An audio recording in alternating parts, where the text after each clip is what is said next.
High friends, welcome to Krishna blog. तर आज आम्ही चाललो आहे बारामतीला। तर आम्ही बसने चाललो होतो आणि कृष्णवीचा हा बसचा पहिला प्रवास होता। आणि आम्ही बारामतीला गेल्यावरती सर्वात आधी गेलो नाथब्रह्मा इडली खायला। काय भारी इडली होती तिथली, एकच नंबर। त्यानंतर आम्ही गेलो मॉलमध्ये, किड्स झोनमध्ये कृष्णवीला आणि परमला आम्ही तिथे खेळायला सोडलं आणि ते खूप एन्जॉय करत होते दोघं तिथे। आणि हे आहे मॉल। तर थोडा वेळ काही तिथेच आम्ही फिरलो। तर मी आणि माझी बहीण आम्ही दोघीजणी गेलो होतो मॉलमध्ये आणि आमची 2 पोरं। तर तिथे पुढे गेल्यावर आम्हाला फिश स्पा दिसला।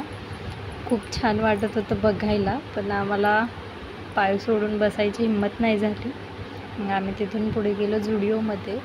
बाहेर इतके गरम होत होतं म्हणून आम्ही झुडिओत फिरून आलो। तिथं काहीतरी थोडीशी शॉपिंग केली। आत खूप छान वाटत होतं, एकदम एसीची हवागार। आणि खूप भूक लागली होती म्हणून आम्ही मग पावभाजी खाल्ली आणि बसची वाट बघत VP कॉलेजच्या समोर बसलो। तर हे आहे VP कॉलेज बारामतीचं। इथं खूप छान वाटत होतं कारण की इथे सगळे झाडे आहेत, बसायला जागा पण होती। आणि आमची बस आल्या, आम्ही बसमधून परत घरी निघालो। व्हिडिओ कसा वाटला नक्की सांगा। नवीन असाल तर सबस्क्राईब पण करा। बाय।